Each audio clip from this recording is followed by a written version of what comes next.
सौभाग्य कोहिनूर श्रीमान संजय जैन श्रीमती ममता जैन परिवार ग्रेटर कैलाश दिल्ली। सौभाग्य भक्त श्रीमान विजेंद्र जैन श्रीमती निर्मल जैन परिवार गुरुग्राम। सौभाग्य भक्त श्री मनीष गोधा श्रीमती सपना गोधा गोधा एस्टेट परिवार इंदौर। सौभाग्य भक्त श्रीमती कुंती देवी जैन श्री राजीव जैन श्रीमती मीनाक्षी जैन कावेरी जैन उदय जैन सिविल लाइंस परिवार दिल्ली। सौभाग्य भक्त Shri Amit Jain CA Shrimati Anshul Jain Anshika Jain Anuttar Jain green park परिवार दिल्ली। सौभाग्य भक्त श्री राजीव जैन श्रीमती साक्षी जैन श्री आयुष श्रीमती दिशा अगड़िया श्री नमन जैन श्रीमती ईशा जैन परिवार गुड़गांव। सौभाग्य भक्त श्री आलोक जैन श्रीमती पायल जैन कनिष्का जैन शौर्य जैन परिवार भजनपुरा दिल्ली।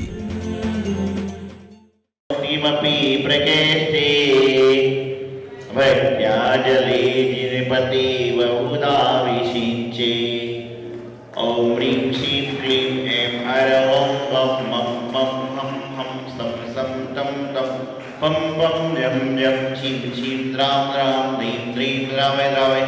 ओम नमो हरति भगवती श्रीमती जलाभिषेकं करोमि संसारे महादुःखसागरे चारु करोमि भक्त्या विलेपनं चारु करोमि भक्त्या।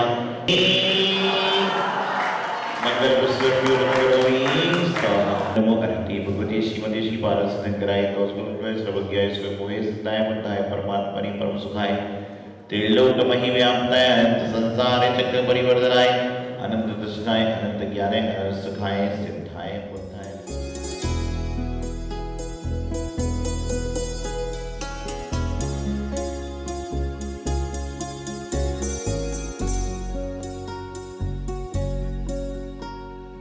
यह तन विषय की बेलरी गुरु अमृत की खान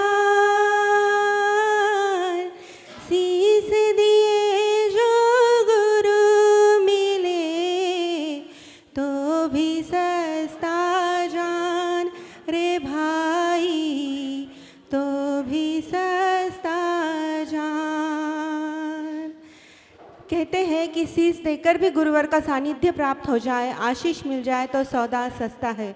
और हमें यहाँ पर एक नहीं पूरे आचार्य संघ का सानिध्य प्राप्त हो रहा है तो हम कितने भाग्यशाली हैं। नमोस्तु गुरुवर नमोस्तु गुरुवर। जय बोलो सौभाग्य सागर जी गुरुदेव की। दर्श करे आपका रूप भाही गया चैन की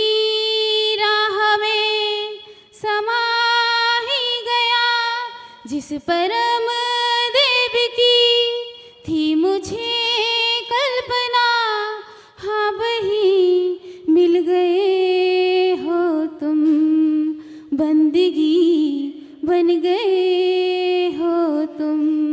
अब तलक ही जिसे मैंने पाया नहीं देख ही ना सकी यूं ही ध्यान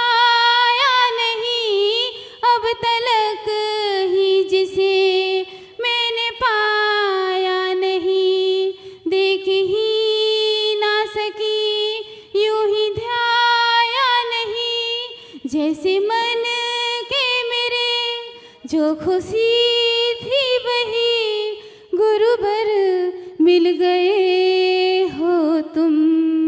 बे अपना घर जाने कितनों के घर तुझको जाना पड़ा। जो थी माता मेरी वही भगनी बनी फिर भगनी से वो मेरी पत्नी बनी। रिश्ते बनते रहे और बदलते रहे ना कोई ठिकाना मिला। भूल के अपना घर जाने कितनों के घर तू मुझको जाना पड़ा। सितम मुझको रोना पड़ा। भूल के अपना घर जाने कितनों के घर तुझको जाना पड़ा। इस जहाँ की तो वधुएं आने को वरी इस जहाँ की तो वधुएं आने को वरी। मुक्ति रानी तो बस अब मेरे मन है बसी, मुक्ति रानी तो बस अब मेरे मन है बसी, जिसने इसको वरा। एक बार एक व्यक्ति ने मुझसे पूछा कि महाराज जी प्रवचन आरंभ होता है तो आप इतनी सारी जयकारी क्यों बुलवाते हो? तो मैंने उसको जवाब दिया, इतनी सारी जयकारी इसलिए बुलवाता हूँ कि पहली बार में हाथ ना उठे, दूसरी बार में हाथ ना उठे, तीसरी बार में हाथ ना उठे, लेकिन आखिरी बार में हाथ उठाकर कम से कम मुंह से जय तो बोल ही देगा। घर में आप उठने के लिए अलार्म लगाते हो, पहली बार निश्चित रूप से हर आदमी जब चादर के अंदर होता है तो उसको बंद करता है कि 2 मिनट बाद उठूंगा, 2 मिनट बाद फिर बजता है, लेकिन आखिरी बार लगता है अब तो उठना ही पड़ेगा। इसलिए संत भी क्या करते हैं, बार बार प्रयास करते हैं कि भैया आप नींद से तो उठ चुके हो, लेकिन जो यहाँ आने के बाद जो नींद में फिर से आ गए हो उससे आप उठने का प्रयास करें। जीवन में आप देखते हैं आज वर्तमान में जो इंसान जी रहा है वह अनेक अनेक तरह से अपने जीवन को जीने का प्रयास कर रहा है। कोई अपने जीवन को संस्कृतिमय बनाने का प्रयास कर रहा है, कोई अपने जीवन को विकृतिमय बनाने का प्रयास कर रहा है। अभी आप केश लोंचन का दृश्य देख रहे हैं, केश लोंचन का दृश्य चलता है, भजन होते हैं, तो उस समय प्रत्येक इंसान की आंखों में आंसू आते हैं कि भाई ये कैसा दृश्य चल रहा है। और आप विचार करो जब प्रातःकाल आपने कंघी की होगी और उस समय यदि आपका एक बाल कंघी में फंस गया होगा तो आपके मुंह से चीख निकल जाती है। और यहाँ पर जो हमारे निर्ग्रंथ संत होते हैं, दिगंबर संत होते हैं, वह निरंतर हर 4 महीने के अंदर केश लोंचन करते हैं। क्यों करते हैं? क्यों करते हैं केश लोंचन? केश लोंचन करने का मतलब ये नहीं कि आप उनको देखो, बल्कि केश लोंचन करने का अर्थ है कि वह अपने आप को देखें और अपनी आत्मा को परमात्मा से मिलाने का प्रयास करें। इसलिए संतगण अपनी चर्या में एक केश लोंचन का दृश्य भी, केश लोंचन भी करने का प्रयास करें। केश लोंच ग्रस्त भी करते हैं, औरंगाबाद में 1-2 लोग हैं आपके जो ग्रस्त हैं लेकिन केश लोंच करते हैं। श्रावक श्राविका भी करते हैं, क्षुल्लक क्षुल्लिका भी कर सकते हैं। यदि शरीर अस्वस्थ है, अवस्था है तो उनको अनिवार्य नहीं है, लेकिन जो दिगंबर संत बन गया उसको केश लोंचन करना अनिवार्य होता है। कभी आपने किसी संत की दाढ़ी बहुत बड़ी देखी क्या? आपने नहीं देखी, और देखी होगी तो संत नहीं होगा, क्योंकि 3-4 महीने के अंदर कभी किसी की दाढ़ी इतनी बड़ी बढ़ ही नहीं सकती। कभी आपने बाल देखे इतने बड़े बड़े बाल किसी साधु के? नहीं देखे। किसी माता जी के देखे? नहीं देखे। क्यों? क्योंकि संत की जो क्रिया है, केश लोंचन का 3 समय बताया गया है। उत्तम समय 2 महीने का है कि 2 महीने के अंदर कर लो, मध्यम 3 महीने का है, और जघन्य 4 महीने का है कि 4 महीने के अंदर अंदर तो आपको करना ही पड़ेगा। संघों में जब संत प्रवेश करते हैं, करवाते हैं, तो कई लोगों के ब्रह्मचारी अवस्था से, ब्रह्मचारिणी अवस्था से जो साधक साधिका बनना चाहते हैं उनकी केश लोंचन प्रारंभ कर देते हैं। आपने दीक्षा देखी होगी, दीक्षा के समय सबसे पहले क्या होता है? केश लोंच होता है। और केश लोंचन करने के बाद संत पूछते हैं कि अभी भी आपको अवसर है कि अभी भी आप जा सकते हो वापस, क्योंकि कहते हैं जीवन में सब कुछ सुलभ है लेकिन दुर्लभ है। तो ये मनुष्यपन पाना, और मनुष्यपन पाने के बाद श्रावक कुल पाना, और श्रावक कुल पाने के बाद जैन धर्म को पाना, और जैन धर्म को पाने के बाद में संत बनना, इस पंचम काल में सबसे बड़ा दुर्लभ कार्य है। आज संतों के बारे में, मुनियों के बारे में बोलने के लिए हजारों लोग खड़े हो जाते हैं, लाखों लोग खड़े हो जाते हैं, लेकिन संत बनने के लिए कितने लोग खड़े होते हैं? अरिंदनगर में कितने घर हैं समाज के? 25-50 तो होंगे। कितने घर हैं भाई?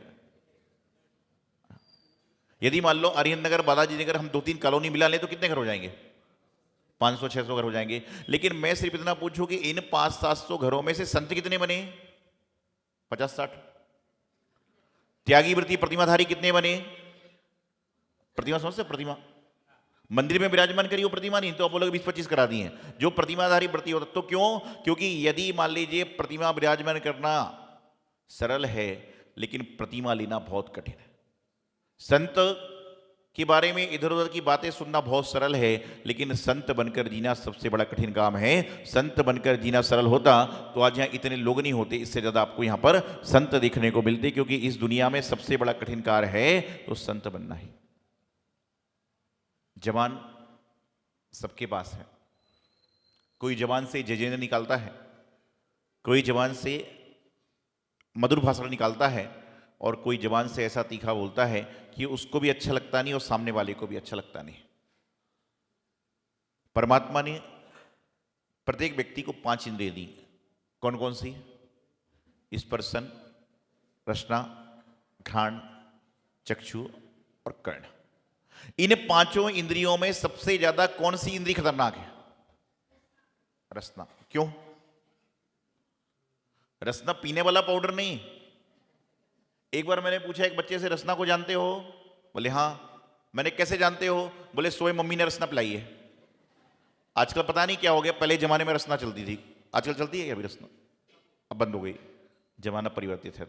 तो मैं बता रहा था कि इन 5 इंद्रियों में सबसे ज्यादा खतरनाक कौन सी इंद्रिय है? रसना। लेकिन रसना क्यों है? रसना क्यों है?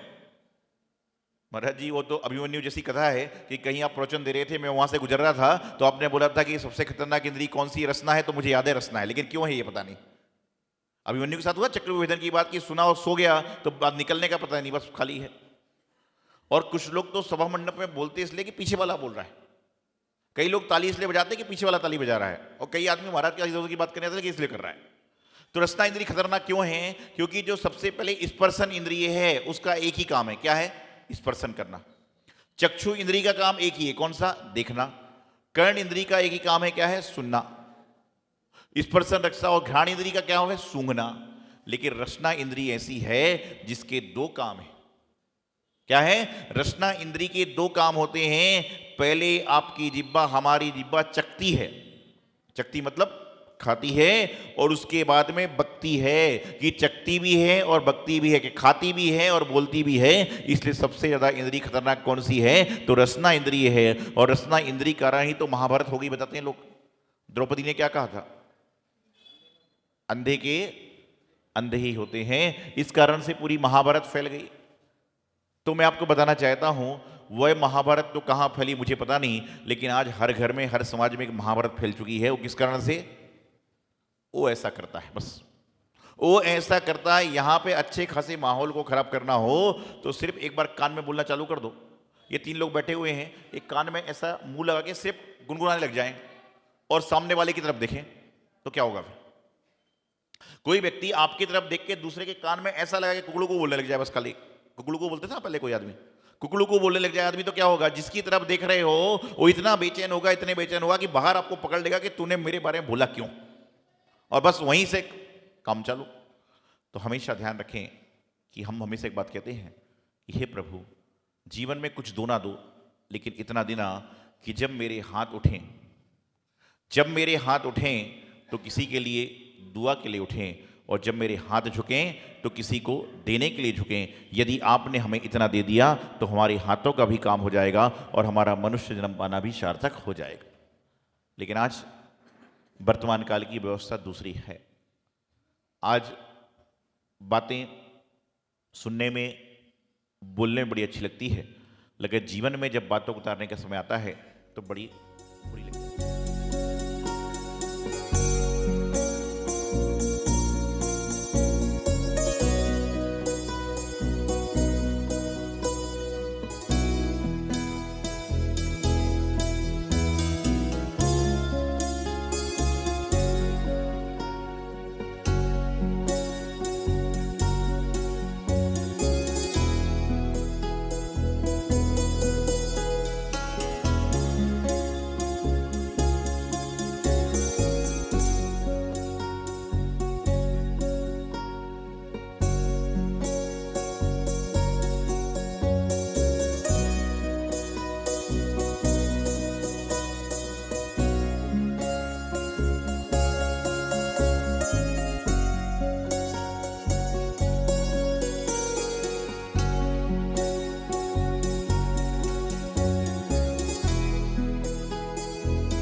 सौभाग्य कोहिनूर श्रीमान संजय जैन श्रीमती ममता जैन परिवार ग्रेटर कैलाश दिल्ली। सौभाग्य भक्त श्रीमान विजेंद्र जैन श्रीमती निर्मल जैन परिवार गुरुग्राम। सौभाग्य भक्त श्री मनीष गोधा श्रीमती सपना गोधा गोधा एस्टेट परिवार इंदौर। सौभाग्य भक्त श्रीमती कुंती देवी जैन श्री राजीव जैन श्रीमती मीनाक्षी जैन कावेरी जैन उदय जैन सिविल लाइंस परिवार दिल्ली। सौभाग्य भक्त Shri Amit Jain CA Shrimati Anshul Jain Anshika Jain Anuttar Jain green park परिवार दिल्ली।